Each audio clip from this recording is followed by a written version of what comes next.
أعوذ بالله من الشيطان أعوذ بالله من الشيطان الرجيم. بسم الله الرحمن الرحيم.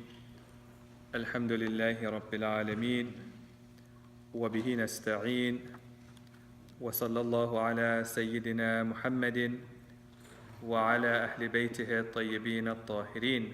اللهم صل على محمد وآل محمد. السلام عليكم جميعا ورحمة الله وبركاته. Inshallah, today we are reciting from Surah At-Tawba, verses 62 to 68.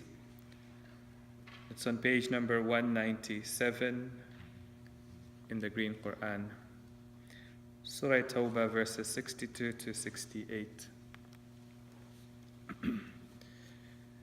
As we recite Qur'an in the month of Sha'ban, let's make an intention that our recitation is in preparation for the holy month of Ramadan. That even before we recite it in the month of Ramadan, we are anticipating and preparing for it in this month of Sha'ban. Inshallah, you'll find that as the month of Ramadan comes and you recite the Qur'an in the holy month, that you have a greater attachment to the Qur'an and a greater love for it as well. أعوذ بالله من الشيطان الرجيم. بسم الله الرحمن الرحيم. يحلفون بالله لكم ليرضوكم والله ورسوله أحق أن يرضوه إن كانوا مؤمنين. ألم يعلموا أنه من يحادد الله ورسوله فأن له نار جهنم خالدا فيها ذلك الخزي العظيم. يحذر المنافقون أن تنزل عليهم سورة تنبئهم بما في قلوبهم قل استهزئوا إن الله مخرج ما تحذرون.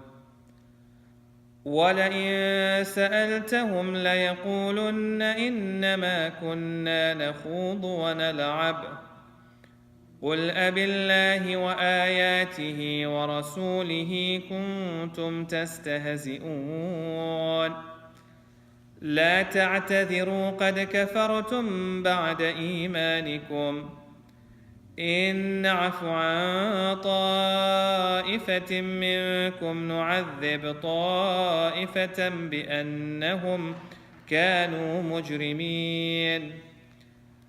المنافقون والمنافقات بعضهم من بعض يأمرون بالمنكر وينهون عن المعروف ويقبضون أيديهم نسوا الله فنسيهم إن المنافقين هم الفاسقون. وعد الله المنافقين والمنافقات والكفار نار جهنم خالدين فيها هي حسبهم ولعنهم الله ولهم عذاب مقيم. صدق الله العلي العظيم. اللهم صل على محمد وآل محمد. So the discussion is continuing about the Battle of Tabuk and those people who did not partake in the Battle of Tabuk. And they say to the Holy Prophet that we will give you our wealth, we will give you, for example, our horses, but we ask that you excuse us from participating in the battle. And they also showed a lot of solidarity with the Muslim community there. And it came to a point where they were even swearing in the name of Allah subhanahu wa ta'ala. Yahlifuna, hilf means to take an oath. And taking an oath during that time was a very serious thing. And the greatest oath that you could take is an oath in the name of Allah subhanahu wa ta'ala. And therefore you find that even in our fiqh we're told that, taking an oath in the name of Allah, saying that by Allah, I have done this or I haven't done it. If it's not true, then it's haram, right? And even if it's true, by Allah, I did it, it's still makruh. Right? Because taking an oath in the name of Allah should be something very serious. Yes, the Ahlul Bayt sometimes used to take an oath in the name of Allah, but only when it was a very serious issue that they wanted to emphasize in the community. And here were these people who were taking an oath in the name of Allah that we are standing in solidarity with you. And it tells you something about the early Muslim community. The Prophet of Allah had trained them in such a way that when a believer came and made a claim, they would trust the believer, right? And they would accept his word for it. So here Allah subhanahu wa ta'ala is teaching them that yes, on one hand you have to trust the believers, but on the other hand you also shouldn't be naive either. That somebody just because he came and took an oath in the name of Allah or held the Qur'an and said this is the case, that you accept that and you move on with that, right? And then Allah subhanahu wa ta'ala mentions a very beautiful point over here. He says that, well, if they truly are standing in solidarity with you and they want to please, then how come they are willing to please you by taking an oath in the name of Allah subhanahu wa ta'ala, but they are not willing to please Allah and the Prophet of Allah? If they're truly sincere in what they're saying, then first they should want to please Allah and the Holy Prophet, and then to please you. So let's look at the verse. يَحْلِفُونَ بِاللَّهِ لَكُمْ. They will swear in the name of God for you. لِيُرْضُوكُمْ. To please you. But وَاللَّهُ وَرَسُولُهُ. God and His Prophet أَحَقُّ أَن يُرْضُوا. Are more deserving to be pleased than even you people. There's a very beautiful point in this verse. That if we ever want to gauge anyone's commitment and our own commitment, then our commitment to Islam is not gauged by our claim or our feelings. Right? Sometimes somebody says that, but I strongly feel this way. I love Allah subhanahu wa ta'ala. I am committed to the religion of Allah subhanahu wa ta'ala. For example, somebody may say that, in my heart, I'm strongly devoted to Allah, even if I don't say my salat. Right? Like, I don't pray, but in my heart, I have a strong devotion to Allah. Question, if you have a strong devotion to Allah subhanahu wa ta'ala, then how come you're finding it so hard to pray? Right? So, our commitment is not gauged by our claims. No matter how strong we feel, the only way to gauge our commitment is through our actions. أَلَمْ يَعْلَمُ أَنَّهُ مَنْ يُحَادِدِ اللَّهَ وَرَسُولَهُ. Now the rest of today's conversation, Allah subhanahu wa ta'ala is going to use very strong words. And we'll talk about why Allah is using these strong words. Then Allah says, isn't it surprising? Don't they already know in their hearts? They already know that the one who chooses to have enmity with Allah and the Prophet of Allah, then the only recompense for him, only result for him, أَنَّ لَهُ نَارَ جَهَنَّمَ خَالِدًا فِيهَا. Now there's nothing for him except for the fire of hell, wherein he's going to live forever or live for a very long time. So yuhadid, it comes from the word muhadda, comes from the word had, hadada, right? Had means the end of something, the boundary of something, the definition of something, the edge of something. For example, when you talk about the hudud of Allah, it means these are the boundaries of Islam. Nobody is allowed to cross these boundaries. Now normally somebody who's your enemy is somebody who's standing across from you on the other extreme, on the other end, on the other edge. And therefore muhadda means to make enmity with somebody.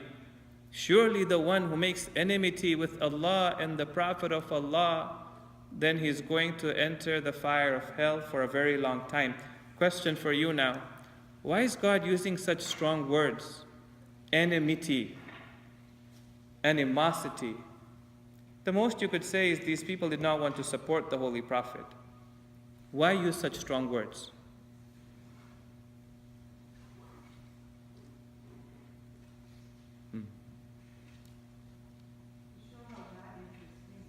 Okay, yeah, to show how bad it is. But what was so bad about it? What was the issue with it? Sorry? Crossing the border. Which border, though? What is the thing that they did that was so grave that God calls it enmity now?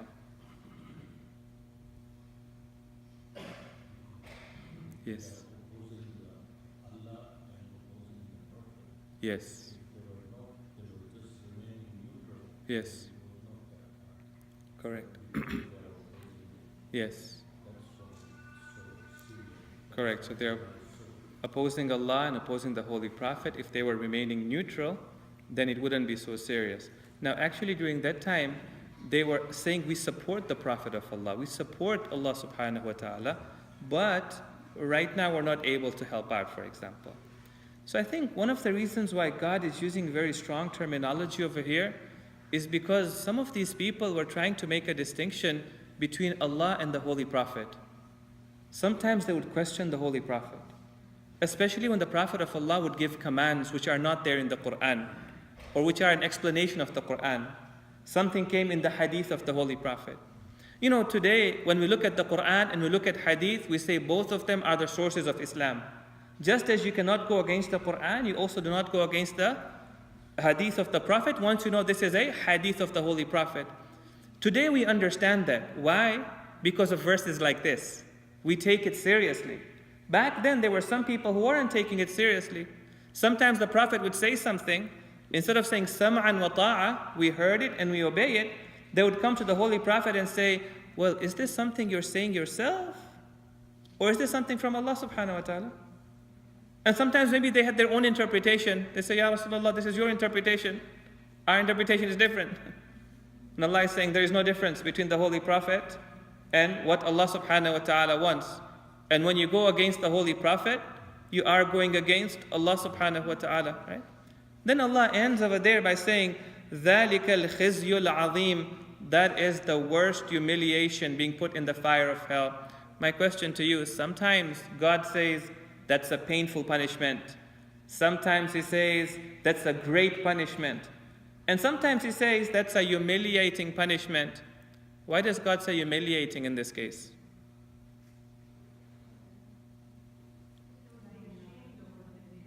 Sorry?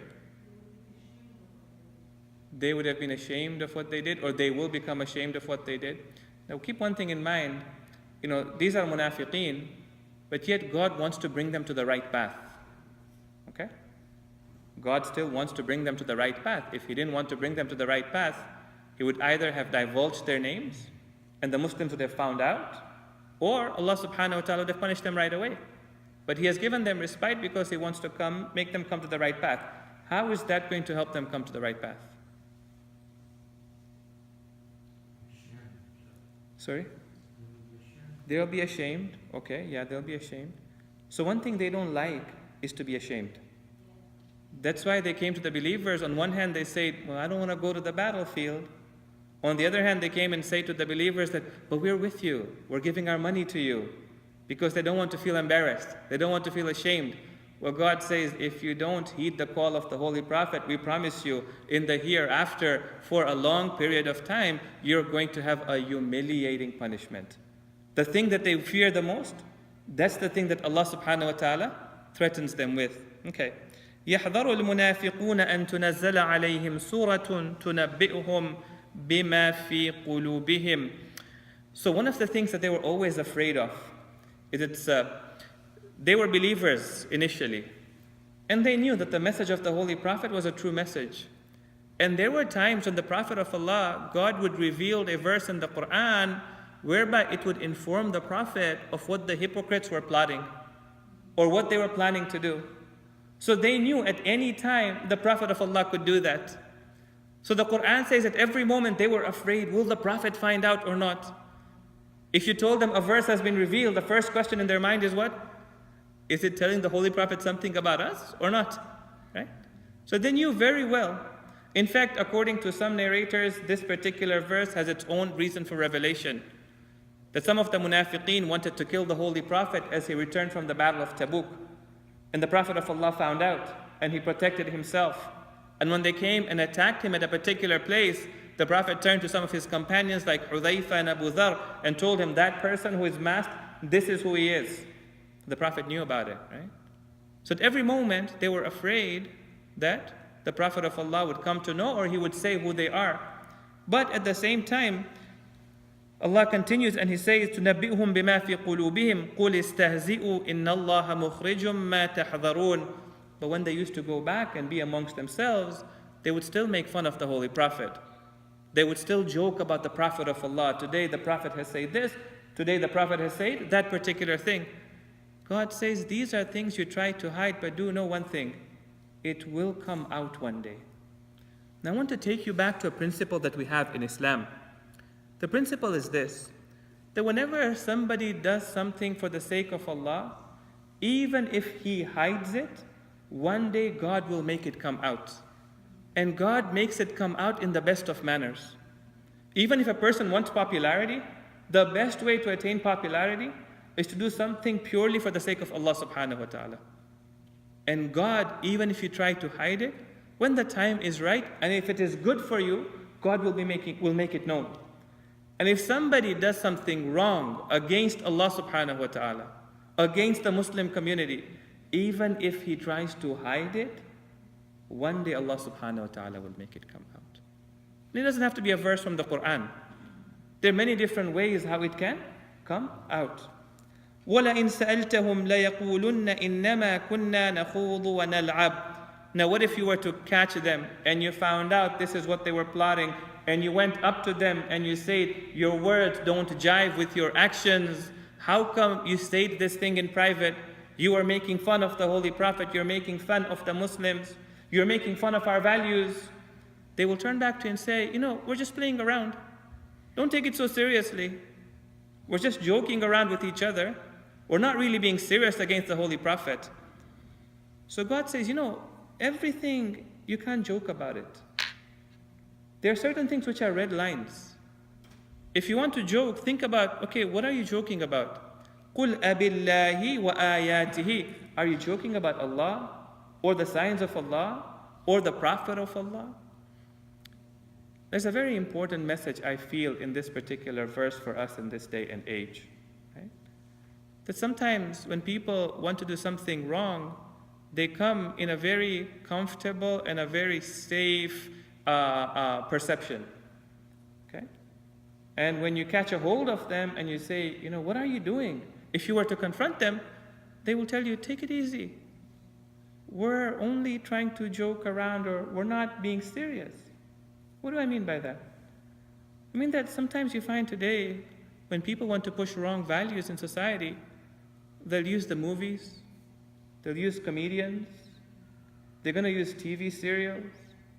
And in these movies and serials, they make fun of divine values. They make fun of the right way of life. And they laugh about it. You find them even nowadays in kids' movies as well. In 3D animation sometimes, right?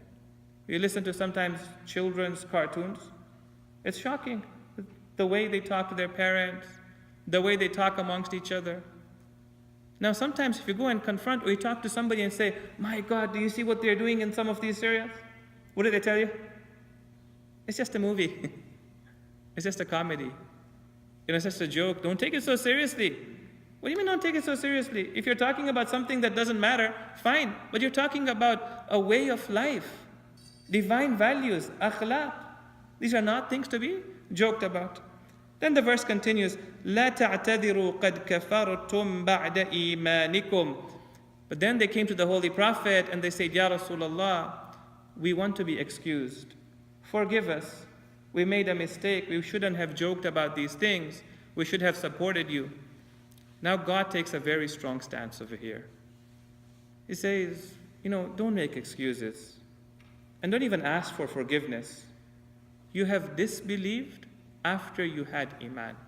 Now let's first put this into context. We said before that it's not that God does not like the munafiqeen, like He hates them and He wants to destroy them. There are some of them who have gone astray. Allah subhanahu wa ta'ala wants to bring them back to the right path. If He wanted to destroy them, He would have done it long before. If he wanted to destroy them, he would have told the Holy Prophet, these are the people. The Prophet would have gone and told the believers, these are the people. They would have been pushed out. So whatever God is going to say over here, He's saying it for the purpose of trying to bring them back to the right path. You know, sometimes even as a parent in your family, you take the hard part, right? And you say that, look, if this is the way you're going to continue, then this is what's going to be happening. That's not because you don't care about that person. You just want to wake him up a little bit, right? So Allah says, you know what? Don't seek your forgiveness. You have disbelieved after you tasted belief. And God's not going to accept that from you. You'll say, but God forgives anybody who seeks forgiveness. In fact, in the hadith of the seventh Holy Imam, Al-Imam Al-Kadhim alayhi afdalu salati was salam, he says, if somebody comes to you and he says something bad in one ear to you, and immediately comes into the other ear and whispers to you that I made a mistake, so forgive me, the Imam says, forgive that person. Okay? That's how quick a believer should be when it comes to forgiving. And yet in this verse, God says, don't ask for forgiveness and excuse and apologies. You have disbelieved after you had faith. Okay? So why over here? So when a person wants to seek forgiveness, the first step is actually to realign his life. And to say that before, my direction in life was wrong, now my direction in life is right. Okay? Then to realize to yourself that the actions that you did before, they are not aligned with the right way of life. And so you feel sorry. You feel a sense of regret. And then you turn to Allah subhanahu wa ta'ala and you seek forgiveness. God will forgive you. So God says the one who reforms himself and seeks forgiveness, God is going to forgive him. Here are a group of people who haven't reformed themselves yet. They haven't had iman in their hearts. They haven't realigned their lives. Yet they're coming to the Holy Prophet and saying, "O Prophet of Allah, forgive us." Well, they're not sincere in seeking forgiveness. Right? So then Allah subhanahu wa ta'ala says, إن نعفو عن طائفة منكم نعذب طائفة بأنهم كانوا مجرمين. If we forgive some of you, we're going to be punishing others. Those who are sincere, their forgiveness was accepted. And those who are not sincere, their forgiveness was not accepted. We have come close to time for salat, so I'm quickly going to finish the last two verses. Allah subhanahu wa ta'ala here says, it doesn't matter who it is. You know, how a person expresses hypocrisy, male or female, Allah subhanahu wa ta'ala will hold them accountable. Al-munafiquna wal-munafiqat. The hypocrites were men, the hypocrites were women. Ba'duhum min ba'd. Some of them are from others. You will recognize them. It may come in different forms. Some of them may be doing it publicly. Some of them may be doing it privately. Some of them may, for example, talk against the Prophet of Allah. Some of them may talk amongst themselves and spread gossip about the Prophet of Allah. However, they have one common thread amongst them. يَأْمُرُونَ بِالْمُنْكَرِ. They command each other towards what is wrong. وَيَنْهَوْنَ عَنِ الْمَعْرُوفِ. And they prevent each other from doing right. وَيَقْبِضُونَ أَيْدِيَهُمْ. When the time comes to give, they hold back. Right? And there are beautiful examples during the time of the Holy Prophet of the ladies during that time, whom their families were not supporting them, and yet they supported the Prophet of Allah. One of them was the daughter of Abu Sufyan, right? And when he entered into her presence, and he wanted to sit at a particular place, she pulled the rug. She pulled the pillow that was underneath and said, that's for the Prophet of Allah, that's not for you. Right? Or for example, there was another lady whose husband passed away. And when the husband passed away, they came back to Medina. She was alone with her son, had a very hard time taking care of her son. They had nobody to support them. So they had to go and live on the outskirts of Medina. I believe her name was Habib or Habiba. She lived on the outskirts of Medina. And they lived in the ghettos where poor people used to live. And her son used to always tell her, "Oh, my mother, go and tell the Holy Prophet about your state of affairs." And she used to say to him, "No, he has got so much to worry about. I don't want to be an extra burden upon him." That was the conviction that they had. And therefore, sometimes you find that a lady, one of the biggest struggles that she has to have is sometimes in her own family, maybe members of her family, her husband, or whoever it is not supportive of her being on the right path, and yet her struggle is to be on the right path. Right? Then Allah subhanahu wa ta'ala said, نَسُوا اللَّهَ فَنَسِيَهُمْ.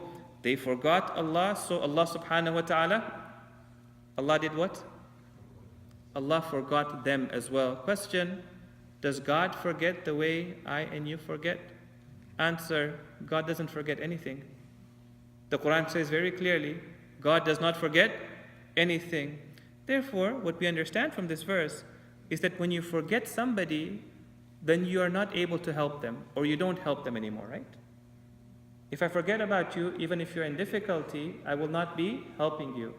Well, when God says we forget about you, doesn't mean that we've forgotten about you. But then the help that you used to get from Allah, the rahmah of Allah subhanahu wa ta'ala, that's not going to come to you. Surely the munafiqeen, they are those who are corrupt, and the rest of it, Allah subhanahu wa ta'ala talks about the punishment that is going to be inflicted upon them. Sallu ala Muhammad wa ali Muhammad.